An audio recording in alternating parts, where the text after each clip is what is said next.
Hello and welcome. I'm Ellie Richardson and you are watching The World Report on NewsX World. Let's take a look at some of the top headlines of this hour. An Israeli strike on southern Lebanon's Kfar Hatar, far from the border with Israel, has killed 7 people, including a family of 6. The Israeli military has ordered the evacuation of the town. Iran's internet blackout, first imposed well over a month ago, is now the longest nationwide shutdown on record, exceeding all other comparable incidents in severity, having entered its 37th consecutive day.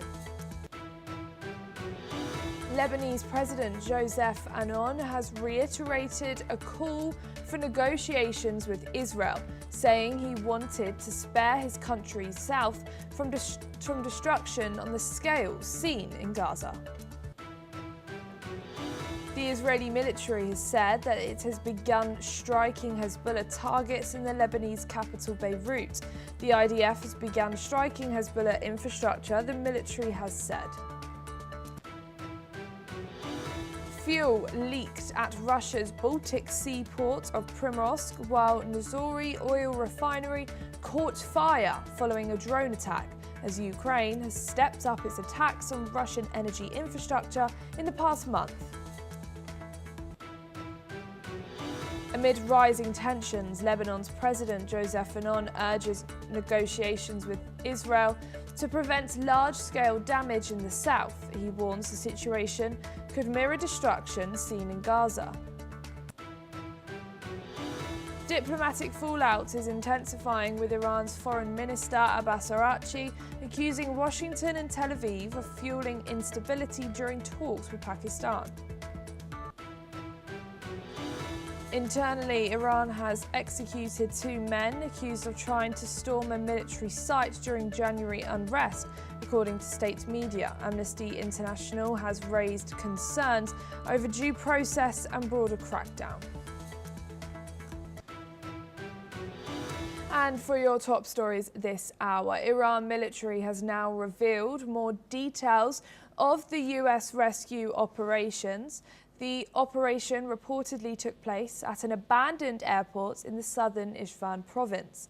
Spokesperson Ebrahim Salfagaya of Iran's Qatam al-Albani Central Command described the mission as a deception and escape attempt under the pretext of recovering the pilot.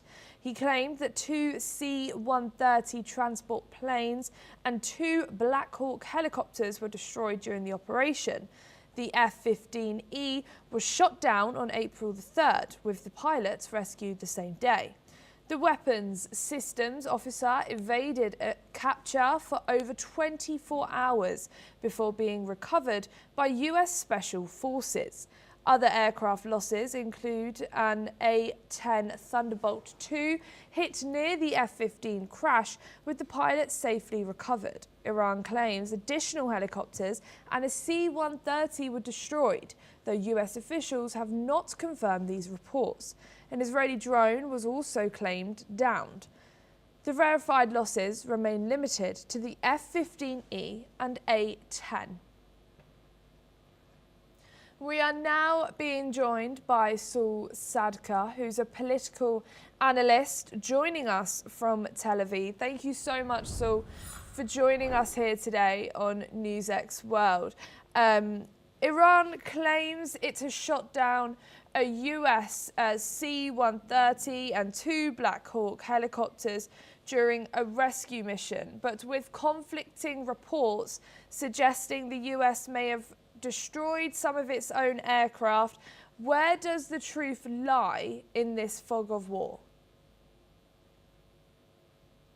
Well, before you're speaking, I was going over the information available to the public, and it does appear quite clear that there are 2 C-130s and 2 small helicopters that were destroyed on the ground. They're the kind of helicopters that can be folded up and placed in the back of one of those planes, and that's likely what was going on. For whatever reason, it's unclear why the Americans destroyed those on the ground. It's peculiar. Unclear why. There are claims that it's because they got stuck in the sand. eventually the truth will come out. In any case, the United States President Trump has put out a statement congratulating the Special Forces mission on returning the pilot. My guess is the fog of war around this is very thick. However, the Americans can't do one thing. They can't lie about fatalities. So if they're saying that there were no fatalities in this mission, there were no fatalities, and that we can be absolutely certain about. They couldn't possibly lie about that. And while they might be occluding certain aspects of what happened, that certainly would be a fact. And as long as that is the case, the Americans would consider this a success. They have literally thousands of those transport aircraft and helicopters. They don't care about them. They much rather get their pilot out. It's a very important part of American military doctrine that no man is left behind. Anyone that falls behind enemy lines, all efforts will be made to retrieve them. It would have been a major PR coup for the IRGC if they managed to capture the pilot before the Americans found him. It would have been a terrible event for America in general. And they are certainly very happy that didn't end up that way. Thank you, Sil. Please stay with us as I'll be joining back with you shortly. I'm just now going to go to Roshan Gidwani, who's our correspondent for NewsX World. Thank you, Roshan, for joining us here for this. Now, as we know, these are very conflicting statements from the States and from Iran. Again, showing that these two sides are constantly confusing everyone. It's like an example of the peace talks. It's yes, we're talking, no, we're not talking. What more can you tell us on this developing story right now? Nice way of putting it. Essentially, it comes down to he said, she said. What I can tell you so far from what I've understood is that essentially when it comes down to the U.S. aircraft that's been involved in the search for the airman, Iran is offering a commendation, right? They're essentially allowing some of the people on the ground to make some money off of this. So of course, when you mention that he said this and this other country said that and they're conflicting statements, it's very simple. When a country offers some money to their citizens to find this person, it essentially sends the signal that the war is far from over. And I think that's top of mind for everybody, right? Essentially, everybody wants to know who's gonna back down first. And in the case of this pilot, the people that find the pilot will essentially be rewarded. And in that end, the war will continue. And that's what I have so far, Ellie. Thank you, Roshan. Please stay with us as I will be coming back to you very shortly. President His Highness Sheikh Mohammed bin Zayed Al Nahyan met with Italian Prime Minister Giorgia Meloni in Abu Dhabi to discuss regional security and global economic impacts. The leaders talked about the serious consequences of Iranian attacks on the region, including threats to energy supplies and maritime security. They noted that Iranian attacks targeting civilians and infrastructure violate sovereignty, international law and the UN Charter. Prime Minister Meloni reaffirmed Italy's condemnation of these attacks and expressed solidarity with the UAE's measures to safeguard security and sovereignty. The two leaders also reviewed cooperation in economic and development areas and reaffirmed their commitment to strengthening the strategic partnership between the UAE and Italy. Meloni has reaffirmed Italy's condemnation of these attacks and expressed solidarity with the UAE's measures to safeguard security and sovereignty. She also said she discussed how to help stop the escalation during her visit, which included Saudi Arabia, Qatar and the UAE. Listen in. Credo che per l'Italia sia importante in una fase così difficile essere presente nei luoghi dove si decide una parte fondamentale della nostra sicurezza e anche del nostro futuro economico. Questa missione è la prima di un leader europeo nel Golfo dall'inizio di questa nuova fase del conflitto, ma chiaramente non è una visita semplicemente simbolica. Pensate che il solo Qatar, che è dove siamo, copre il 10% del fabbisogno italiano di gas e nel suo complesso l'area del Golfo garantisce alla nostra nazione circa il 15% del totale del petrolio che serve. È per questa ragione che sono qui, a parlare con leader con i quali l'Italia ha da sempre rapporti strategici, economici, energetici che sono fondamentali. We are now being rejoined again by our correspondent, Roshan, joining us live. Thank you, Roshan, for joining us back here for this. Now, as we just heard, Meloni has called the Gulf fundamental to Italy's security and economy. And we know the Iran war is disrupting oil supplies, gas supplies, due to the closure of the Strait of Hormuz. First of all, what more can you tell us on this? And also, does this also underline how deeply dependent Europe still is on the Middle East? Yeah, so Ellie, let me give you some background here.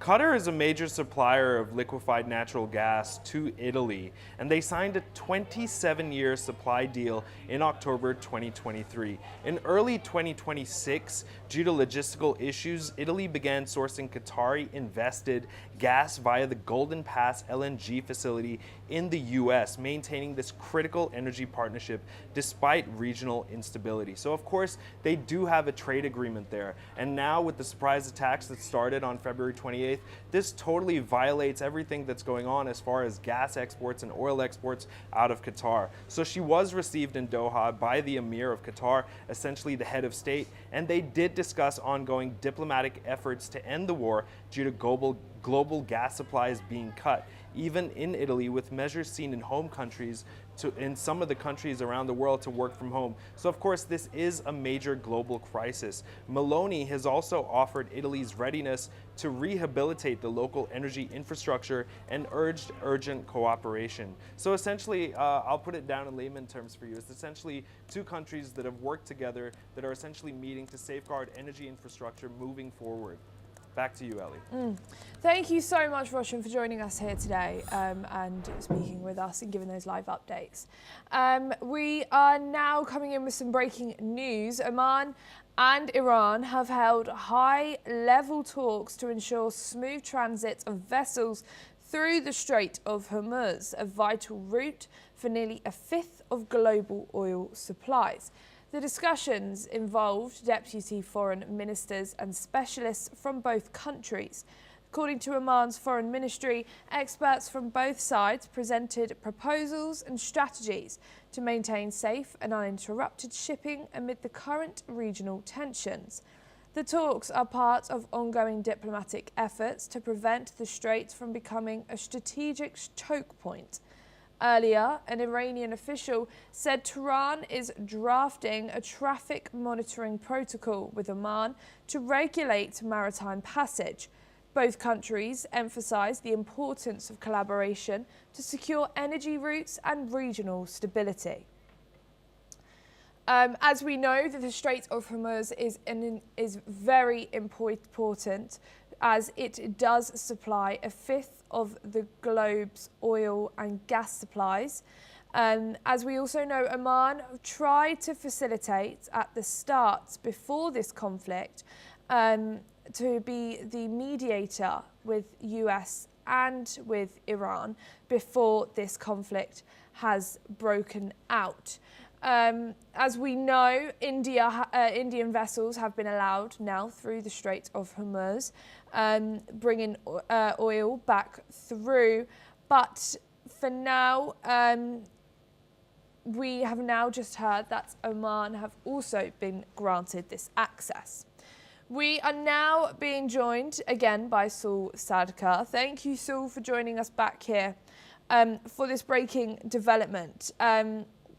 How significant is this cooperation between Oman and Iran in preventing the Strait of Hormuz from, it is becoming a geopolitical flashpoint, but for them both together, how important is it for their relationship? As we know, as Oman was originally a mediator between the United States and Iran before this conflict. Yes, well, the Iranians have, among the many countries they've attacked, also attacked Oman, if I recall. The fact that the Omanis are very keen to get the straits back open tells you everything you need to know. It makes no difference, really, to the United States whether the Straits of Hormuz are open. very minimal difference and in the very distant future and over the long term. It's far more important to other states, particularly the Gulf states, to India and to China and to Japan. Those are the people who really care, as well, of course, as the Europeans. Whatever they can do to get the Straits open is in their best interest, whether it be by making deals, because the Americans don't seem particularly bothered if the Straits are opened, or at least they're presenting themselves as not completely bothered, hoping perhaps that will lead other nations to intervene either diplomatically or militarily to open the Straits. Thank you, Saul. Please stay with us again, as I will be joining back with you shortly. Lebanese President Joseph Aoun has renewed calls for negotiations with Israel, urging dialogue to prevent southern Lebanon from facing destruction similar to Gaza. In a televised address, he referenced the devastation in Gaza, where airstrikes and fighting killed over 70,000 people and destroyed large parts of the territory. He stressed that engaging in talks now could save remaining homes and communities from further damage. His comments come amid ongoing Israeli airstrikes and a ground offensive against Hezbollah, which has already destroyed several villages in southern Lebanon. Aoun has urged all parties to prioritise negotiations to protect civilians and infrastructure in the south. We are once again being joined by Saul Sadka. Thank you, Saul, again for joining us back here for this. As we know, Israel are already carrying out strikes and ground operations in southern Lebanon targeting Hezbollah. They've made it very clear this whole time that they are just going for Hezbollah territories and their leaders, for example. Are fears of a Gaza-like scenario becoming a reality, like the Lebanese president has just said? Is this becoming a reality rather than just a warning? Yes, I think it's too late.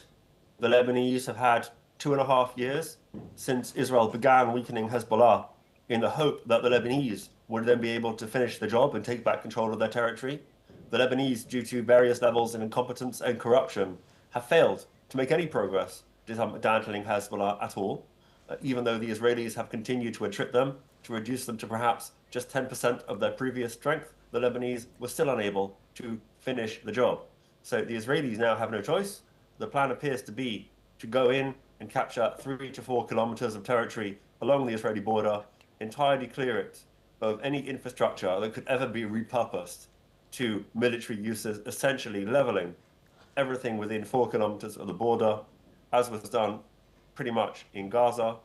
The military justification for that is basically unarguable, because civilian infrastructure there has been turned over to terrorism time and time and time again over 40 years now, and the Israelis have had enough, and they don't need to continue doing this. So there's going to be some kind of buffer zone, and that will remain essentially depopulated time as Lebanon can get control of themselves. There's no prospect of that happening in the near future, unfortunately. It's no concern for Israel if Hezbollah exists. It just needs Hezbollah to be held off against them, and only a problem for other people. And that's what the Israelis are doing at the moment. Thank you, Saul. Again, stay with us, please, as I'll be joining back with you shortly. Let's, in fact, listen in to what the Lebanese president has said. صحيح يمكن إسرائيل بدها تعمل بجنوب لبنان مثل غزة، ولكن كمان نحن واجبنا كان ما لازم نجرها تيجي تعمل مثل غزة. ولما حكينا بالتفاوض طلع البعض قال شو جايينا من الدبلوماسية. بدي أقول للبعض شو جايين من الحرب تبعك. غزة اتدمرت وراح فوق 70-80 ألف ضحية. آخر شيء قعدوا وتفاوضوا. طيب نحن ليه ما هلأ بنقعد بنتفاوض؟ An Israeli airstrike in northern Gaza has killed 4 Palestinians today. Local health authorities have said amid renewed tensions that threaten a fragile ceasefire. The strike targeted civilians near Jaffa Street in Gaza City, with several others reported injured.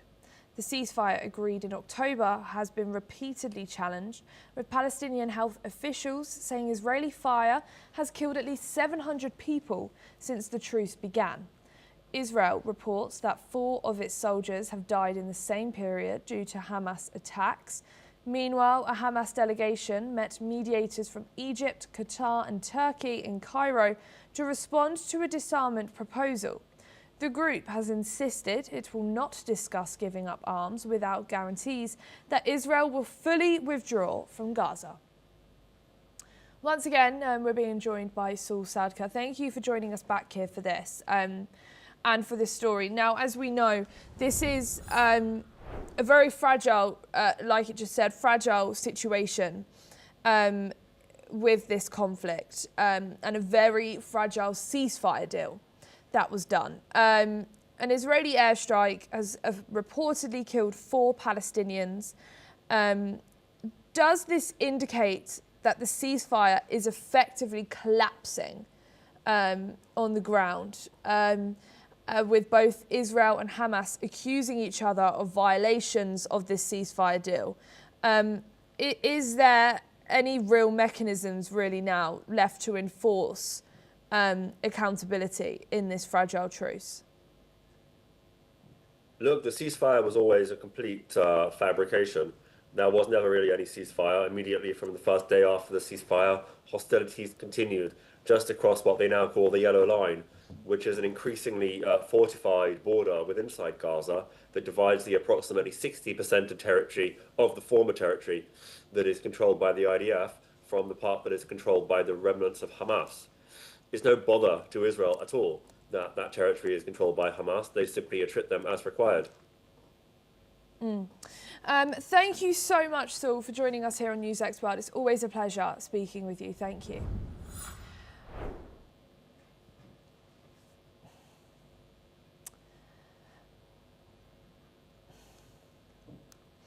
Kuwait Petroleum Corporation has confirmed that some of its operating units come under Iranian drone attacks, causing fires at several facilities. Authorities say emergency teams acted quickly to contain the blaze. The company added that no injuries have been reported. Assessment teams are now evaluating the extent of the damage and ensuring that operations continue under strict safety protocols. The drone strikes come amid heightened regional tensions, with critical energy infrastructure increasingly targeted.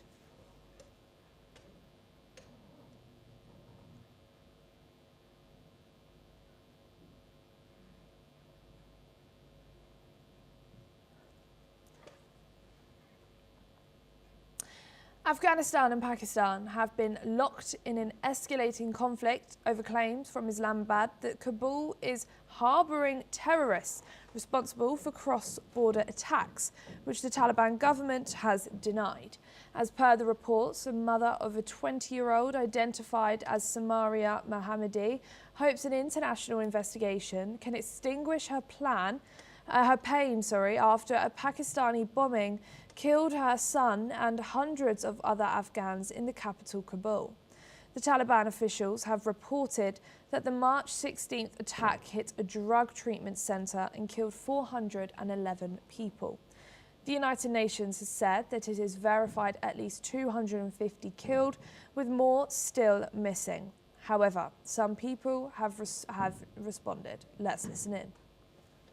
وقتی که جنگ صورت میگیره پایگاه زده میشه چرا شفاخانه را زد ما هدف ما همیست که باید بازجویی کنیم تا تحقیقات چی پاکستان چی افغانستان در هر سر دنیا باشه این پاسخ باید ما بشنویم که هدف چی بود که جوانا را یک پسر ما چی هزاران مادر به بچه شد هزاران خانم به شوهر شد هزاران خواهرها به برادر شد جوابی از زیر کدام کشور بر ما میده من دام هستم از سازمان ملل که صدای ما را بشنون در این کار بررسی کنن که چرا جوان 20 ساله معتاد به خاطر مراقبت بره شفاخانه بسوزه و بریزه و سوخته را نبیافته.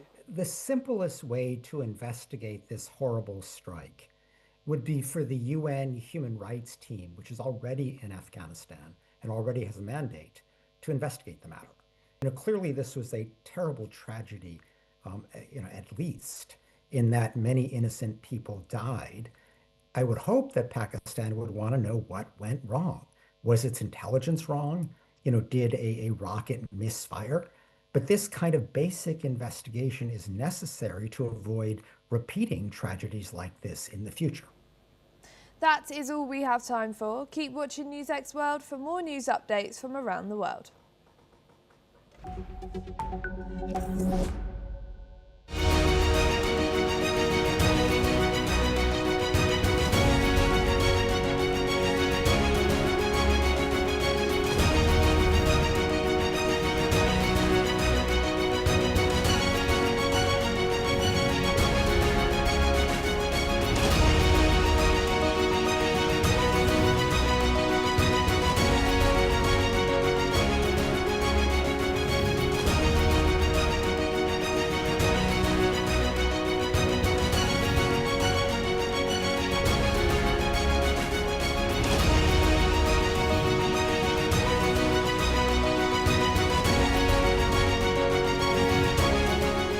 In the midst of death, life persists.